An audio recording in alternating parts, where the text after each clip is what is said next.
Assalamualaikum warahmatullahi wabarakatuh.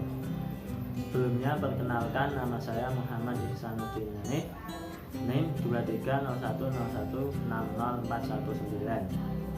Pada kesempatan ini saya akan menjelaskan sedikit tentang Toharoh.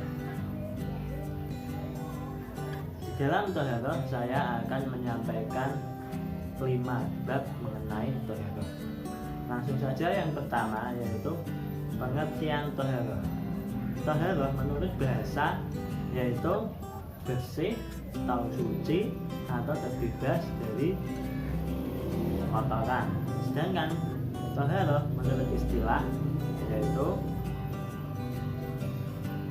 mengangkat atau menghilangkan segala penghalang yang timbul dari hadas maupun dari najis. Kemudian bab yang kedua yaitu alat-alat Toharoh. Alat Toharoh yang utama yaitu air. Jika sudah tidak ditemukan air atau air kesulitan air, maka boleh menggunakan alat-alat lainnya seperti debu, batu, daun, kayu, kertas, tisu, dan lain-lain. Air biasanya digunakan untuk berwudu, untuk mandi jenazah, atau untuk menghilangkan najis. Sedangkan selain air itu biasanya digunakan untuk tayamum dan istinja. Terus bab yang ketiga yaitu macam-macam air. Macam-macam air dilihat dari segi hukumnya ada 5. Yang pertama yaitu air mutlak atau air tohir mutahhir, yaitu air suci dan mensucikan, yaitu air yang tidak tercampur oleh benda suci lainnya atau tidak tercampur oleh benda lain dan tidak terkena najis. Hukumnya suci dan bisa untuk mensucikan. Air ini yaitu ada 7. Yang pertama air hujan, yaitu air laut. Yang ketiga air sungai. Yang keempat air sumur. Yang kelima air salju. Yang keenam air embun. Yang ketujuh air mata air. Kemudian yang kedua yaitu air musyamas atau air maghrib, yaitu air yang ditaruh di dalam wadah logam dan dipanaskan dengan sinar matahari secara langsung. Maka hukum menggunakan air ini yaitu makruh. Kenapa bisa makruh? Karena ditakutkan menimbulkan penyakit.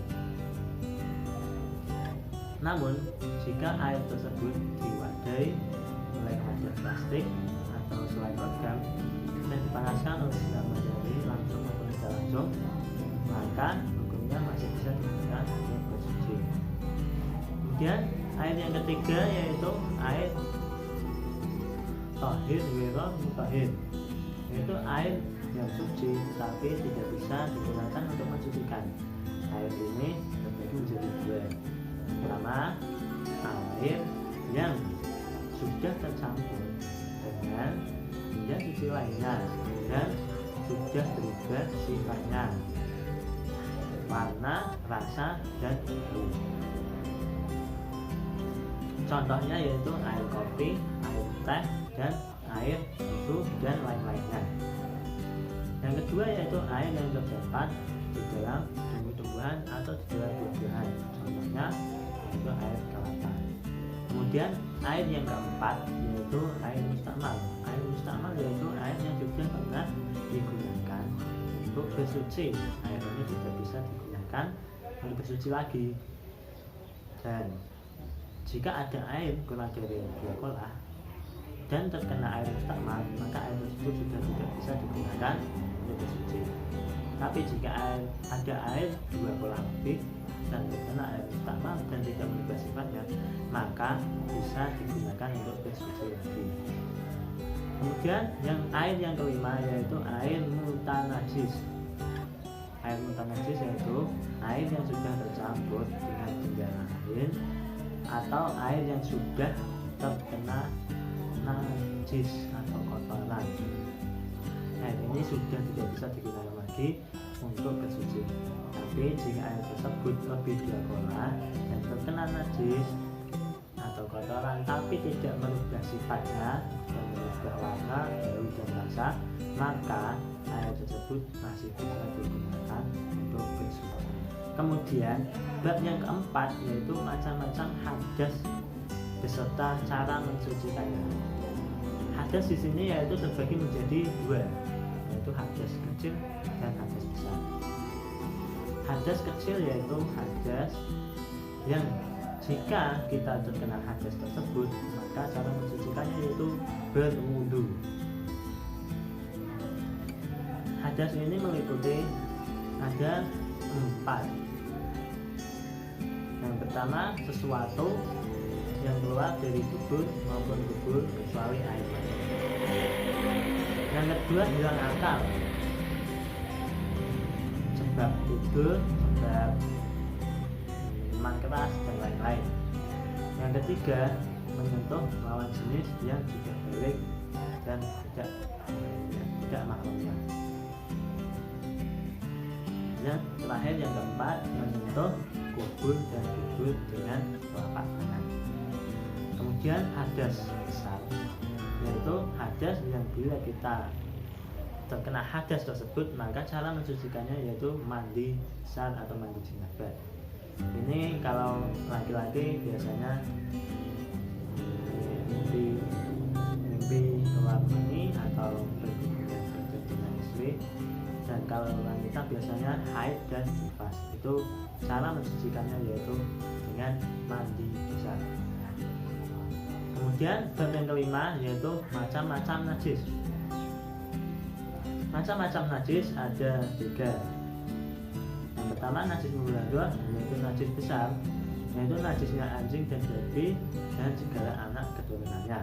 Kemudian yang kedua, najis mukhafafah, yaitu najis ringan, yaitu najisnya bayi laki-laki yang belum umur 2 tahun dan belum makan apapun selain air susu ibu. Kemudian yang ketiga yaitu najis mutawasithah atau najis sedang, yaitu najis selain najis mubalaghah dan najis mukhafafah, yaitu kotoran manusia, bangkai, darah dan lain-lain. Cara mensucikannya, kalau najis mubalaghah yaitu atau najis berat, yaitu kita membasuh yang terkena najis tersebut. Misalnya tangan kita terkena anjing, kita harus basuh 7 kali, dan salah satunya harus menggunakan debu atau tanah yang kecil. Kemudian cara mensucikan najis mukhafafah yaitu cukup kita siram dengan air yang mengalir sampai najisnya hilang. Kemudian cara mensucikan najis mutawasithah atau najis sedang, yaitu najis ini terbagi menjadi 2, najis ainnya dan najis hukmiyah. Najis ainnya yaitu najis yang masih terlihat sifatnya, yaitu rasa, bau, dan warna. Nah, najis hukmiyah yaitu najis yang tidak terlihat sifatnya. Misalnya air kencing yang sudah kering atau kotoran yang sudah kering, itu sudah tidak bisa dilihat sifatnya. Kalau kita menghilangkan najis hukmiyah dari najis mutawasithah ini, yaitu cukup disiram dengan air sekali saja. Dan kalau kita menghilangkan najis ainiyah, yaitu kita harus dengan menyiramnya 3 kali sampai najis tersebut hilang. Mungkin cukup ini dari saya.